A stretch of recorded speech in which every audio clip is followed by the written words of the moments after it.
नमस्कार मित्रों।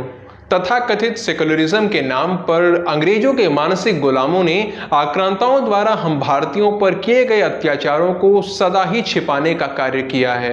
एक झूठा आवरण बुनकर हमें सत्य से दूर रखने का पूरा प्रयास किया गया है। यदि इन लोगों का वश चलता तो औरंगजेब और मुस्लिम लीग को भी ये एक मसीहा, एक फरिश्ता बनाकर प्रस्तुत कर देते। लेकिन सत्य को चाहे कितना भी दबाया जाए, एक ना एक दिन वो सामने आ ही जाता है। और हैदराबाद से जुड़ा हुआ एक ऐसा ही कटु सत्य हमारे सामने आया है। यह सत्य हमारे सामने लाने का कार्य किया है रजाकार नाम के फिल्म ने, जिसे 26 अप्रैल को हिंदी भाषा में रिलीज किया गया है। मित्रों, ये फिल्म हैदराबाद रियासत में हिंदुओं पर हुए भयानक अत्याचारों को हमारे सामने रखती है। फिल्म आरंभ में हमें बताती है कि 1724 में निजामुल मुल्क द्वारा हैदराबाद रियासत निर्मित करने से लेकर अगले 200 वर्षों तक यहां के क्रूर शासकों के द्वारा कैसे कैसे भीषण अत्याचार किए गए हिंदू प्रजा के ऊपर। हिंदुओं का धर्मांतरण करवाना, उनकी बहन बेटियों के साथ बलात्कार और न जाने कैसे कैसे अत्याचार। इसके बाद फिल्म अपनी वास्तविक कहानी पर आती है, जब भारत का विभाजन करने के बाद उसे स्वतंत्र कर दिया गया, लेकिन 565 रियासतों के साथ में, जिसमें हैदराबाद भी सम्मिलित था। सरदार वल्लभ भाई पटेल जी के नेतृत्व में बाकी सभी तो अखंड भारत का हिस्सा बन गए, लेकिन हैदराबाद के निजामों का एक स्वप्न था स्वतंत्र इस्लामिक देश बनाना या पाकिस्तान में मिल जाना।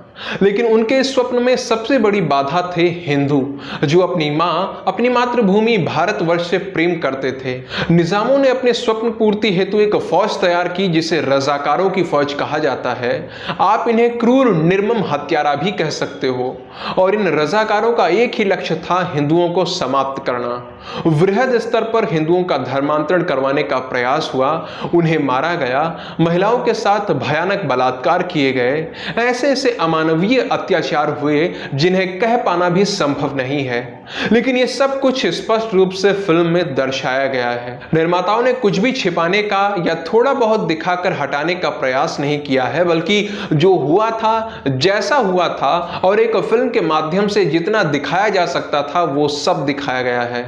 इस फिल्म के निर्देशक को, निर्माताओं को जितना भी धन्यवाद कहा जाए कम है। बहुत ही साहस का कार्य किया है इन सभी ने। मित्रों, इसमें पीएम नेहरू और सरदार वल्लभ भाई पटेल जी के हैदराबाद के प्रति दृष्टिकोण को भी दिखाया गया है। वो तो सरदार पटेल जी की सोच और उनका साहस था जो आज हैदराबाद भारत का हिस्सा है, अन्यथा नेहरू की नीतियों के चलते एक इस्लामिक स्टेट भारत के बीचों बीच बनकर खड़ा हो जाता। मित्रों, सरदार पटेल जी के नेतृत्व में 13 से 18 सितंबर 1948 के बीच भारतीय सेना ने ऑपरेशन पोलो संचालित किया और अंततः हैदराबाद भारतवर्ष का हिस्सा बन गया। सैकड़ों वर्षों से निजामों के अत्याचार सहन करते आ रहे हिंदुओं को नया जीवन मिला, उन्हें स्वतंत्रता मिली। मित्रों, यहाँ पर प्रश्न ये है कि आखिर इस सत्य को हमसे क्यों छिपाया गया। आप जब भी पुस्तकों में हैदराबाद के बारे में पढ़ते होंगे तो बस 2 लाइन में ऑपरेशन पोलो का उल्लेख करके उसे समाप्त कर दिया जाता है। हिंदुओं के नरसंहार के बारे में भूल से भी कहीं उल्लेख नहीं किया जाता। क्या इतिहास को छिपाना, उसे तोड़ मरोड़ कर प्रस्तुत करना, यही सेकुलरिज्म कहलाता है? यहां पर एक दृष्टि फिल्म इंडस्ट्री की ओर भी डालनी चाहिए। फिल्म जगत में किसी भी एक व्यक्ति में इतना साहस नहीं हुआ कि वो सत्य दिखाने का प्रयास कर पाए। झूठ, छल कपट, प्रपंच करने वाली सैकड़ों फिल्में बना दी गईं। कश्मीर का सत्य छुपाने वाली फिल्में बन गईं। कश्मीर पर पाकिस्तान का नैरेटिव चलाने वाली फिल्में बना दी गईं, पर सत्य दिखाने का साहस कोई नहीं कर पाया।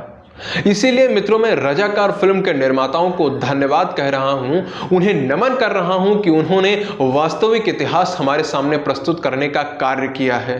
इसीलिए अब यह हम सभी का परम कर्तव्य है कि हम सब इस फिल्म का समर्थन करें। इस फिल्म को देखना आपका उत्तरदायित्व है। आशा करता हूं आप अपना ये उत्तरदायित्व अवश्य निभाएंगे। बाकी यदि फिल्म आपने देख ली है तो इस पर आपके क्या विचार हैं, वो आप नीचे कमेंट सेक्शन में लिखकर बता सकते हैं। वीडियो को अंत तक देखा आपने, इसलिए आपका बहुत बहुत धन्यवाद। जय सिया राम, जय मां भारत।